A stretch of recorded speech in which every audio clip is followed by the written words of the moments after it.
true, nervous, very, very dreadfully nervous I had been and am. But why will you say that I am mad? The disease had sharpened my senses, not destroyed, not dulled them. Above all was the sense of hearing acute. I heard all things in the heaven and in the earth. I heard many things in hell. How then am I mad? Hearken and observe how healthily, how calmly I can tell you the whole story. It is impossible to say how first the idea entered my brain, but once conceived, it haunted me day and night. Object there was none. Passion there was none. I loved the old man. He had never wronged me. He had never given me insult. For his gold I had no desire. I think it was his eye. Yes, it was this. One of his eyes resembled that of a vulture, a pale blue eye with a film over it. Whenever it fell upon me, my blood ran cold, and so by degrees, very gradually, I made up my mind to take the life of the old man and thus rid myself of the eye forever. Now this is the point. You fancy me mad. Madmen know nothing, but you should have seen me. You should have seen how wisely I proceeded, with what caution, with what foresight, with what dissimulation I went to work.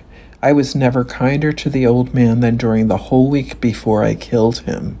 And every night about midnight I turned the latch of his door and opened it, oh, so gently. And then, when I had made an opening sufficient for my head, I put in a dark lantern, all closed, so that no light shone out, and then I thrust my head in. Oh, you would have laughed to see how cunningly I thrust it in. I moved it slowly, very, very slowly, so that I might not disturb the old man's sleep. It took me an hour to place my whole head within the opening, so far that I could see him as he lay upon his bed. Ha, would a man have been so wise as this? And then, when my head was well in the room, I undid the lantern cautiously. Oh, so cautiously, for the hinges creaked. I undid it just so much that a single thin ray fell upon the vulture eye. And this I did for 7 long nights, every night just at midnight, but I found the eye always closed, and so it was impossible to do the work, for it was not the old man who vexed me, but his evil eye. And every morning when the day broke, I went boldly into the chamber and spoke courageously to him, calling him by name in a hearty tone and inquiring how he had passed the night. So you see, he would have been a profound old man indeed to suspect that every night, just at 12, I looked in upon him while he slept. Upon the 8th night, I was more than unusually cautious in opening the door. A watch's minute hand moves more quickly than did mine. Never before that night had I felt the extent of my own powers, of my sagacity. I could scarcely contain my feelings of triumph, to think that there I was, opening the door, little by little, and he not even to dream of my secret deeds or thoughts. I fairly chuckled at the idea, and perhaps he heard me, for he moved on the bed suddenly, as if startled. Now you may think that I drew back, but no. His room was as black as pitch with the thick darkness, for the shutters were close-fastened through fear of robbers, and so I knew that he could not see the opening of the door, and I kept pushing it on steadily. I had my head in and was about to open the lantern when my thumb slipped upon the tin fastening, and the old man sprang up in the bed crying out, "Who's there?" I kept quite still and said nothing. For a whole hour I did not move a muscle, and in the meantime I did not hear him lie down. He was still sitting up in the bed listening, just as I have done, night after night, hearkening to the death watches in the wall. Presently I heard a slight groan, and I knew it was the groan of mortal terror. It was not a groan of pain or grief. Oh no, it was the low, stifled sound that arises from the bottom of the soul when overcharged with awe. I knew the sound well. Many a night, just at midnight, when all the world slept, it has welled up from my own bosom, deepening, with its dreadful echo, the terrors that distracted me. I say I knew it well. I knew what the old man felt and pitied him, although I chuckled at heart. I knew that he had been lying awake ever since the first slight noise when he had turned in the bed. His fears had been ever since growing upon him. He had been trying to fancy them causeless, but could not. He had been saying to himself, "It is nothing but the wind in the chimney. It is only a mouse crossing the floor. Or it is merely a cricket which has made a single chirp." Yes, he had been trying to comfort himself with these suppositions, but he had found all in vain, because death, in approaching him, had stalked with his black shadow before him and enveloped the victim. And it was the mournful influence of the unperceived shadow that caused him to feel, although he neither saw nor heard, to feel the presence of my head within the room. When I had waited a long time, very patiently, without hearing him lie down, I resolved to open a little, very, very little crevice in the lantern. So I opened it, you cannot imagine how stealthily, until at length a single dim ray, like the thread of the spider, shot from out the crevice and full upon the vulture eye.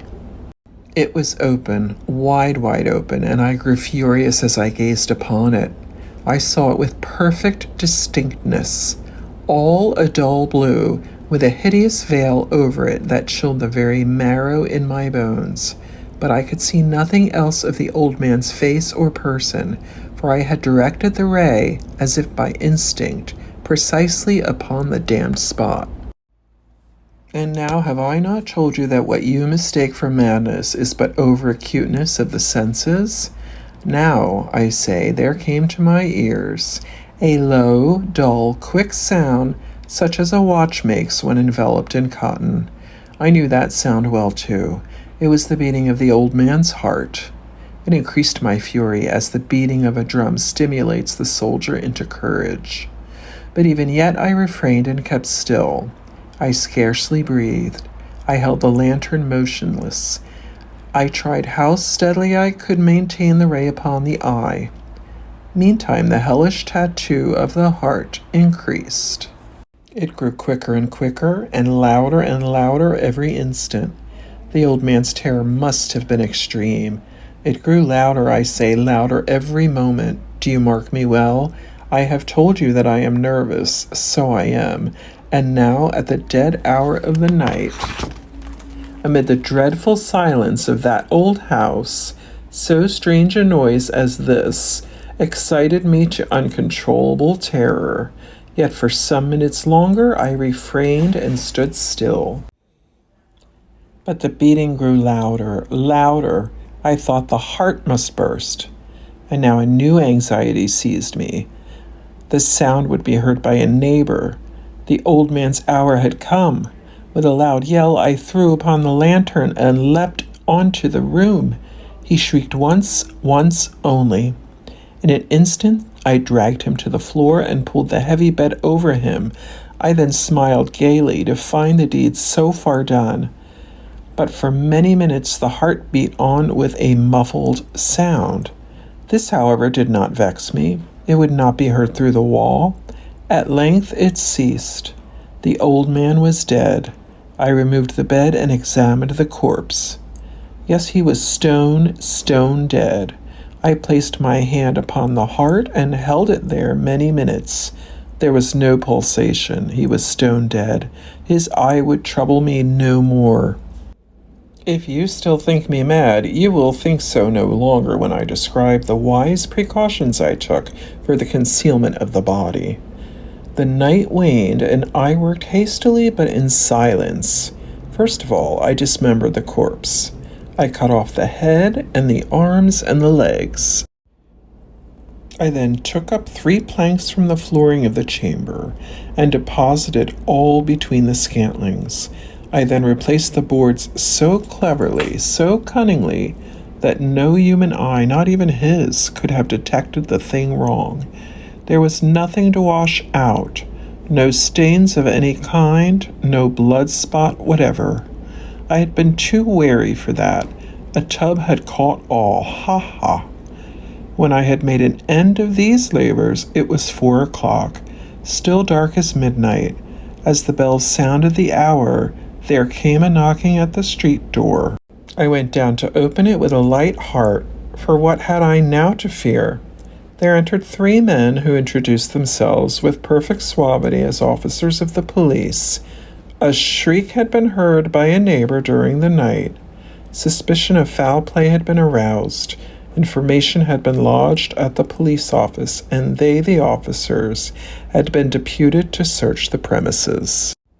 I smiled, for what had I to fear? I bade the gentleman welcome. The shriek, I said, was my own in a dream. The old man, I mentioned, was absent in the country. I took my visitors all over the house. I bade them search well. I led them at length to his chamber. I showed them his treasures, secure, undisturbed.